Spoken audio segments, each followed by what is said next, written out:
দুই ঝমজ ভাতৃয়ে মুকলি কৰিলে গানৰ নতুন ষ্টুডিঅ'। কামৰূপ জিলাৰ পাত্ৰপুৰ গাঁৱৰ দুই কিশোৰ ভাইৰেল হৈ পৰিছিল ছ'চিয়েল মিডিয়াত।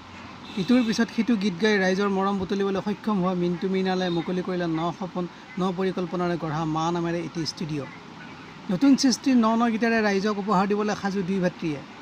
ষ্টুডিঅ'টিৰ আনুষ্ঠানিকভাৱে মুকলি কৰে বিশিষ্ট সমাজকৰ্মী ধীৰাজ ডেকাৰ লগতে সংগ দিয়ে সাহান নিবাসী নিপেন ডেকাই।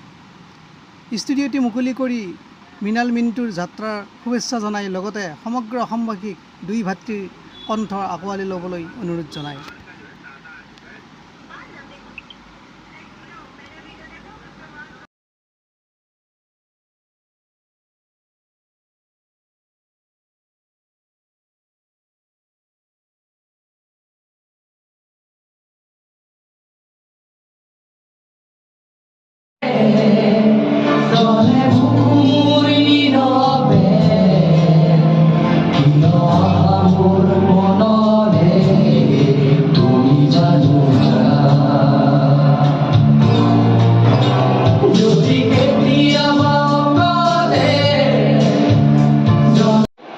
পাত্ৰপুৰ গাঁৱৰ কামেশ্বৰ ডেকাৰ পুত্ৰ মিণ্টু মৃণাল যমজ ভাতৃ অতি দুখীয়া ঘৰৰ ল'ৰা। আজি প্ৰায় ৪-৫ বছৰ ধৰি তেওঁলোকে নিজৰ শিক্ষাৰে বা নিজেই আয়ত্ত কৰি গীত মাত চৰ্চা কৰি অসমৰ বিভিন্ন ঠাইত বা আমাৰ অঞ্চলৰ বিভিন্ন মঞ্চত গীত পৰিৱেশন কৰিছে। ইতিমধ্যে ৰাইজে তেখেতসকলৰ গীত আদৰি লৈছে। আশা কৰিম আজি যিটো মনৰ দুজন ল'ৰাই আশা বুকুত বান্ধি লৈ নিজৰ ধনেৰে এই ষ্টুডিঅ'টো আজি উদ্বোধন হ'ল। আশা কৰিম ৰাইজে দুজন ভাতৃকে আদৰি লওক, সুবিধা দিয়ক।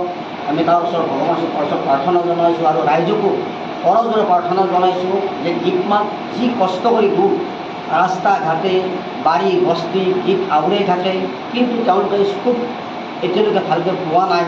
গতিকে আমি ভাবোঁ ৰাইজে তেওঁলোকক আদৰি লওক, বিভিন্ন মঞ্চত আমন্ত্ৰণ কৰক, তেখেতসকলৰ গীত উপভোগ কৰক।